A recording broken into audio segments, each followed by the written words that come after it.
Well, let's get on the baseball front right now because we got a Hall of Famer sitting here waiting to chat with us. And Jim Kaat, I can tell you this, it's a long time ago when he came to the Phillies, and I remember doing the first interview with him when I was working with the Phillies when he came in, and I'll tell you, it was a great delight the period of time they were. Jim, welcome to the show, and thank you very, very much for joining us. And I also want to say at the top, I want to thank Billy Warndell because I know you were on with him last week, and Billy and I worked together for about 40 years. And he said Jim Kaat would be a great, great guest for you. So I thank Billy for setting it all up for us. Jim, thanks so much for being with us. Oh, my pleasure. Yeah, Billy put me in touch with my good friend Bill White on the phone for a while last week, which was always nice to talk with Bill, who is 90 years old now. But, yeah, happy to be on with you. Well, I'll tell you, Bill and I converse once in a while, and before he moved from his home into where he's living today, I'll tell you, Bill is a terrific, terrific guy, and very disappointed that he didn't also get into the Hall of Fame with you. He missed it by one vote, and Bill White is one of the class people of all of baseball. But let's get this up to your career because it was fantastic. I mean, just the number of games that you won. 283 games won, 2,461 strikeouts.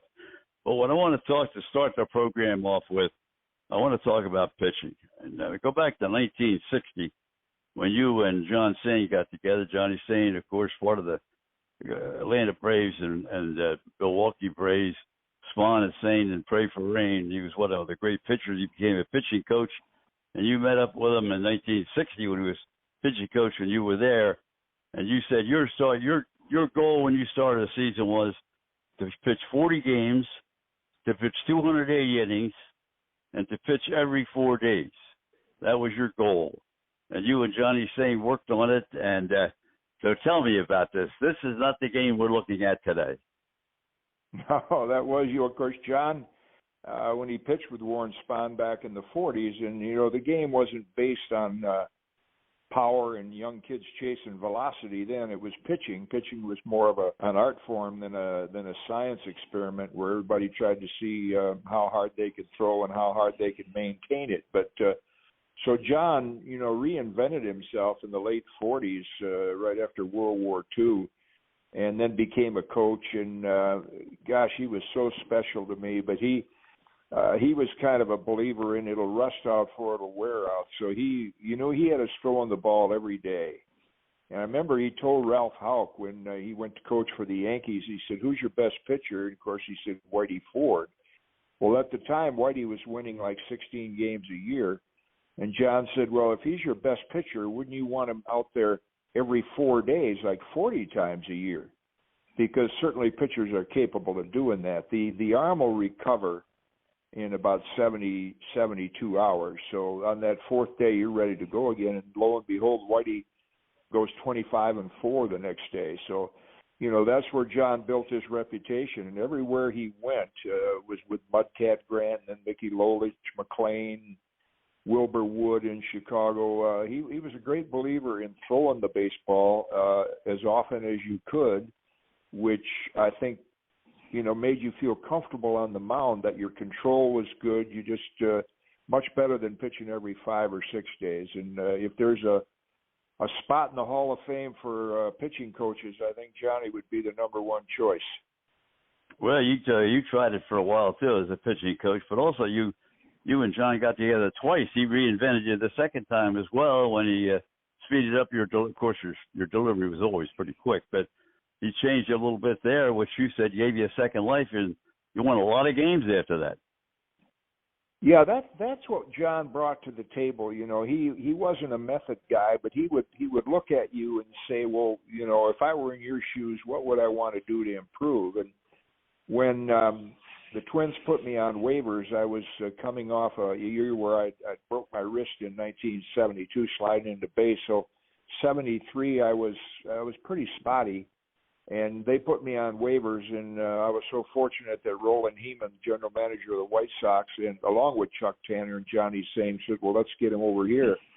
And so John looked at me, and he said, well, we have to speed up your release. Your arm's just a little bit lazy. And so I just kept getting faster and faster, and finally I said, okay, I've just fielded a ground ball.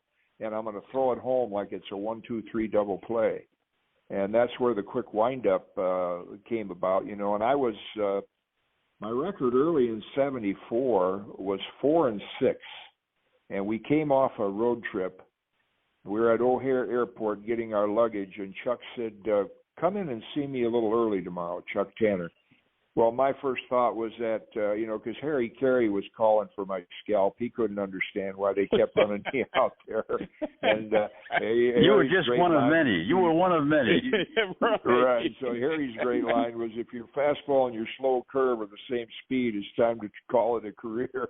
So I go in and see Chuck, and the first thing he says, he slaps me on the shoulder. You know, he's one of the most positive guys you'll ever be around. And he said, "Look, you've been averaging 15 wins a year for 15 years. I think you can still do it. You're going to start a week from Monday against Cleveland. Go down the bullpen every day with Johnny and see what you can figure out." And that's where that quick pitch came from. And I ended up that year 21-13. And without, I would say, just about any other manager I played for other than Chuck Tanner would have probably advised the front office to release me. But Chuck he loved his veterans, and he believed in me, and you know, I owe him so much, like I do Jack McKeon, who was that kind of manager for me in the minor leagues, playing manager. Trader Jack. Oh yeah, he was 27 and I was 19, and now Jack is 93, still living in North Carolina doing some scouting, but he had a great influence on my career in 1958. Yeah, he's in Burlington, North Carolina, and my son lives there as well, and he goes to the gym with her every morning. He's a big guy for working out. But let's get to Roger Hendler.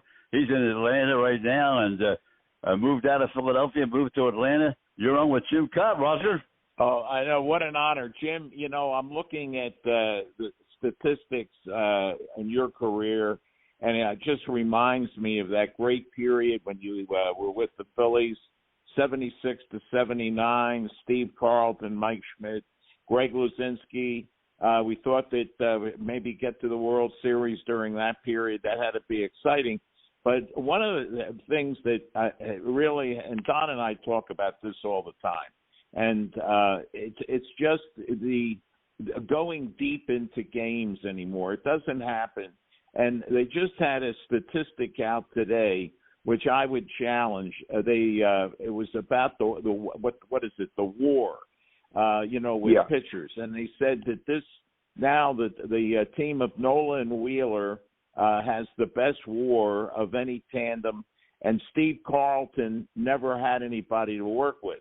And I'm thinking when I read this, wait a minute, Jim Kaat was there during the peak period of the Phillies with Steve Carlton. What about that twosome?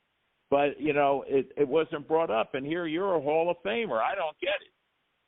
Well, Coach Jim Lonborg was a big part of our pitching rotation. And the Phillies didn't get the best of me. You know, I was an every 3-day, every 4-day pitcher. And Danny, he kind of liked to spot start guys. You know, Danny Ozark, nice guy. But I really think if Whitey Herzog had been managing those teams, Whitey was just so sharp in maneuvering his bullpen, because those were physical ability. Those are the best teams that I was ever on. Those teams in the late '60s with the guys that you mentioned. But you mentioned WAR, and I speak out about this all the time. WAR is one of the phoniest, deceiving stats that there is, because there's so many ways you can shoot holes in it. We could do a whole program by it. And I think there's even general managers that don't.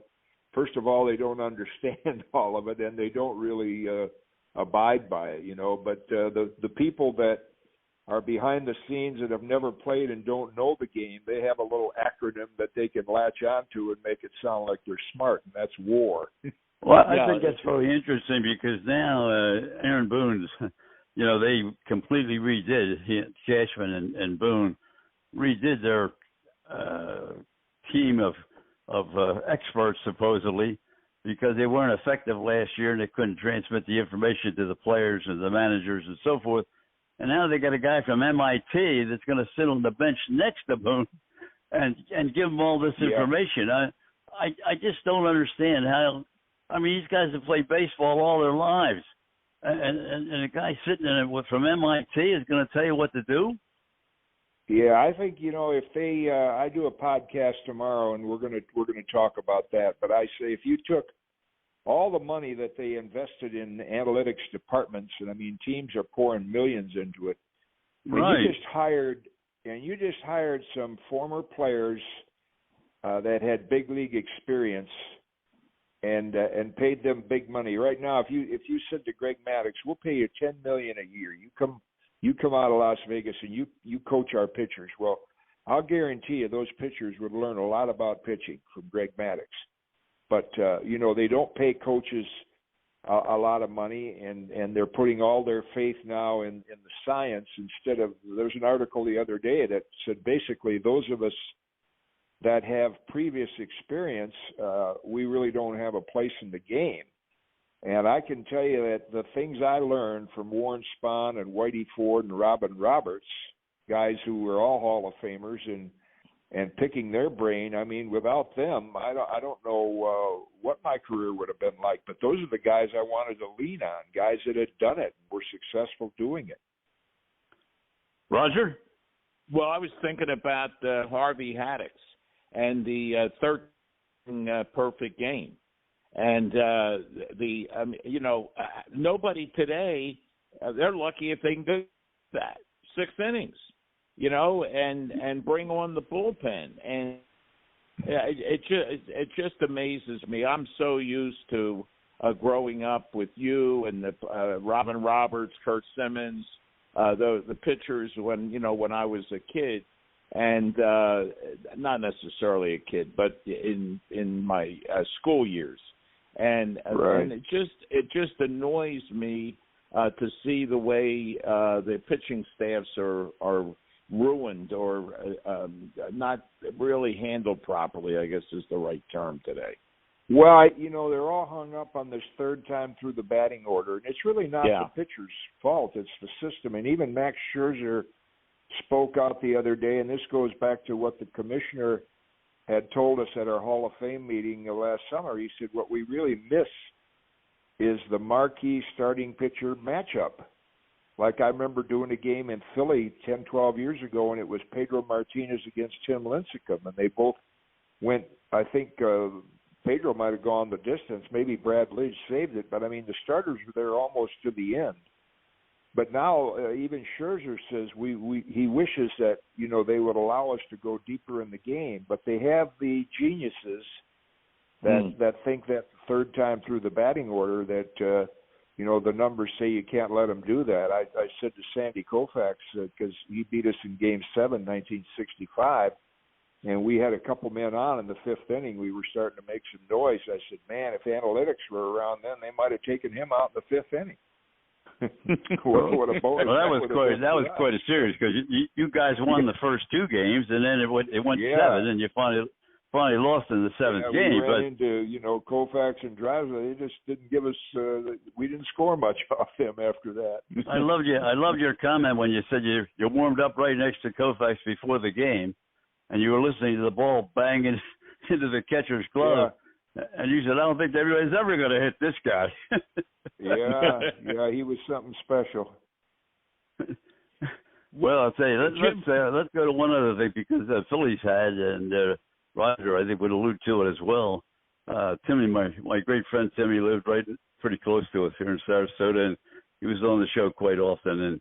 And Steve Carlton and Timmy just had that great rapport. Was there any catcher, Jim, that you really had a great rapport with outside of the pitching coaches that you worked with and the talented managers that you worked with? Was there a catcher that you really said, man, this guy knows what I want to do?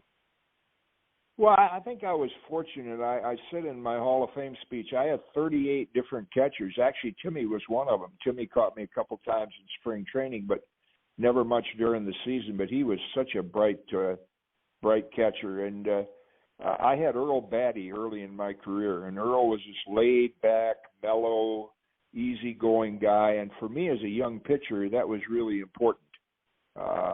He kept my emotions, helped me keep my emotions under control.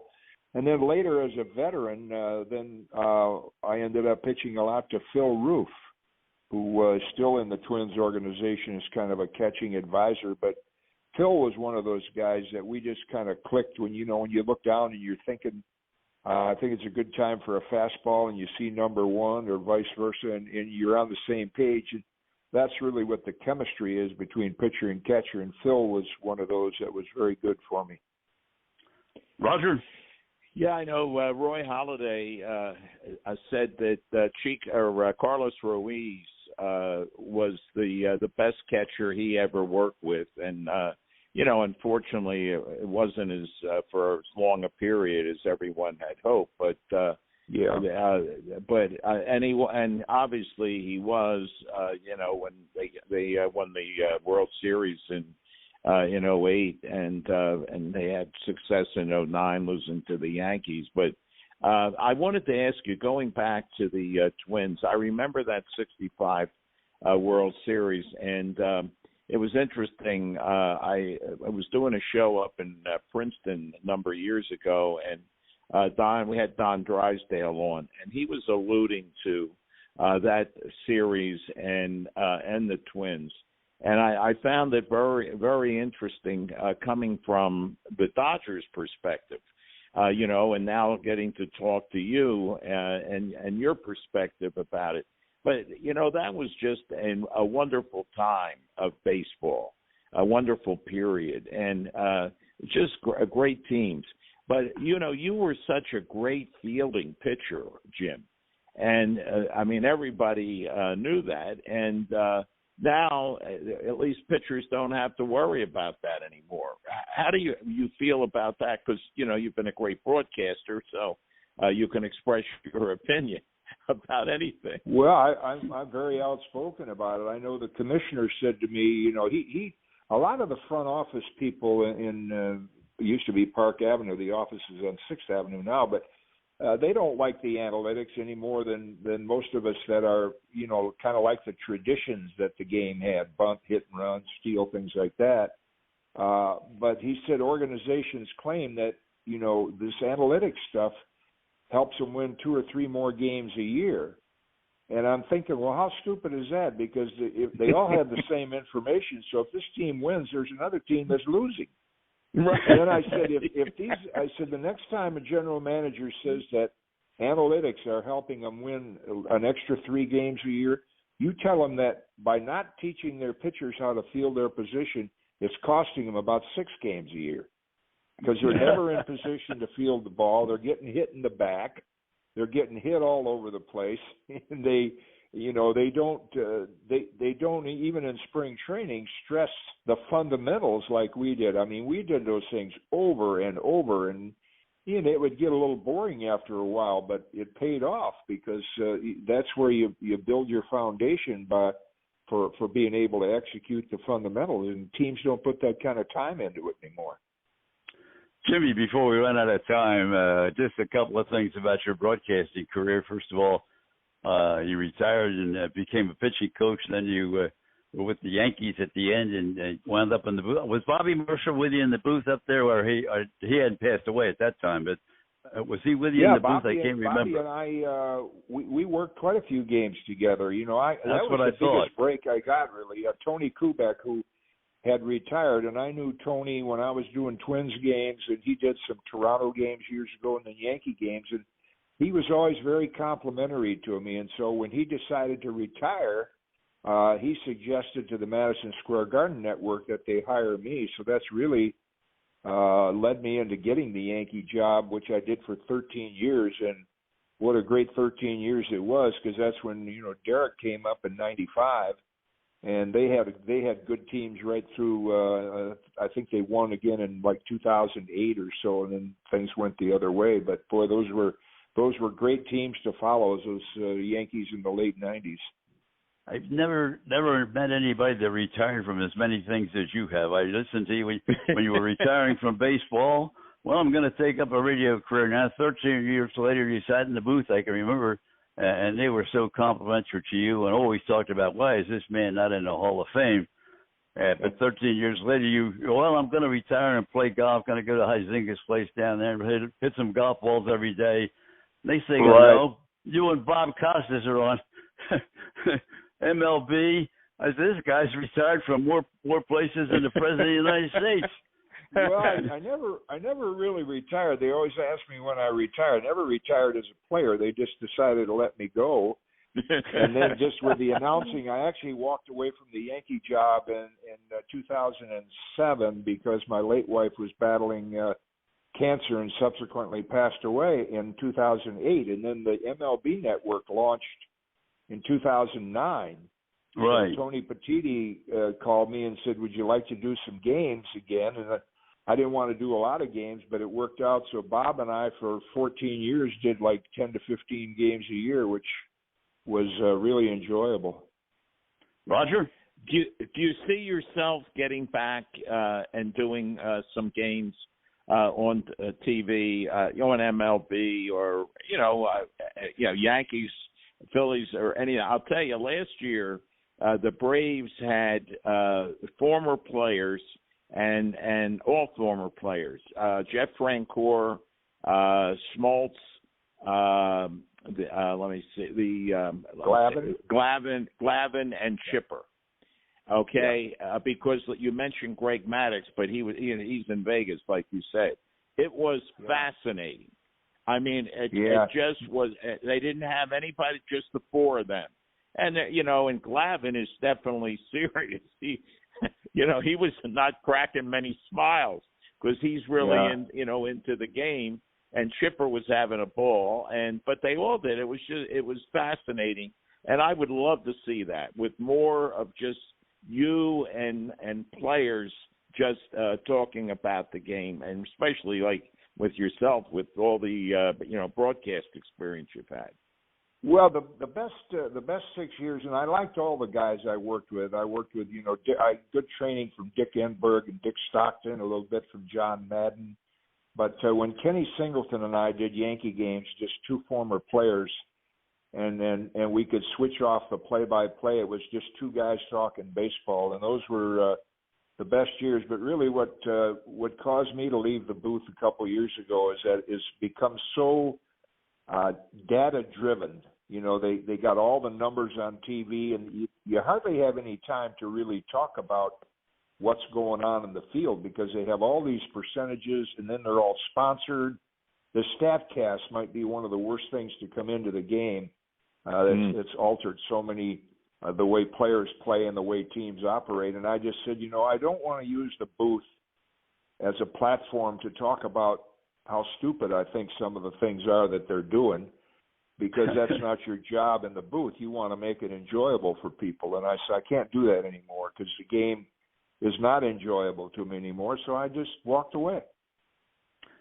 Well, that's almost parallel to what the last time I talked to Bill White, which was maybe 2 months ago, month and a half ago or so, and he said that exactly what you're saying. I can't watch baseball anymore. No, he doesn't watch anymore either. I know. Well, that's true, and I'm glad there are fans that like the game the way it is today. That's fine if they like power and the strikeouts, but that's not the way. That's not the game that I fell in love with as a kid and that I like to follow. So I'm not going to change the game, but I don't have to be a part of it. I still follow it. I still do a little ambassador work for the Twins, and I don't have anything to do with the baseball ops because, like the modern people said, those of you with previous experience really have no voice anymore because we have artificial information that is a lot better than what you guys can offer, so we stay out of the way.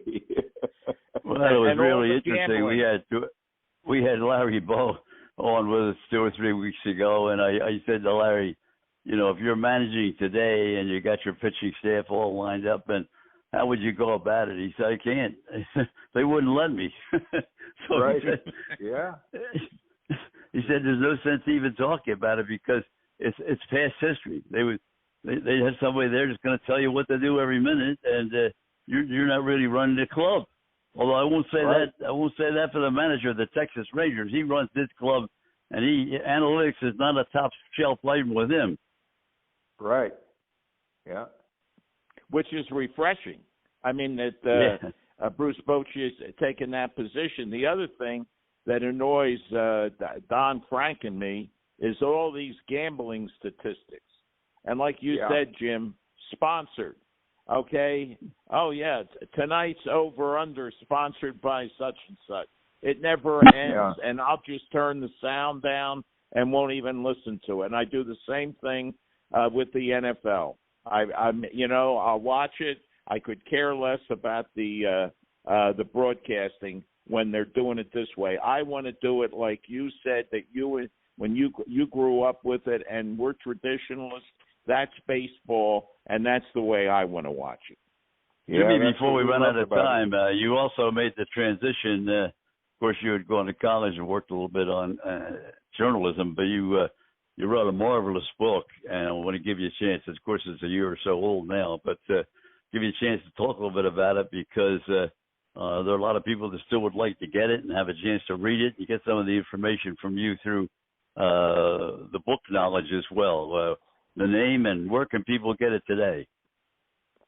Yeah, I think it's out of publication now. I mean, they could get it like on Amazon or eBay, but it's really about my 8 decades in baseball. I broke down. I mean, I didn't play for 80 years, but my career touched starting in the 50s and then right into 2022. Bob Costas was adamant about it. He wanted me to work into the 2020s with him because he said then your career would cover 8 decades. I think maybe Vin Scully and maybe Uke now. I don't think Uke started till the 60s, but so it's a little bit about what went on in each decade and then how the game has changed and the things I like about it and the things I don't like about it. I mean, most of them are the things I don't like. What I like is that the players today are the most talented group of players that I've seen. They're so athletic and talented, and I just wish that they would just let them play instead of making robots out of them. Roger, because we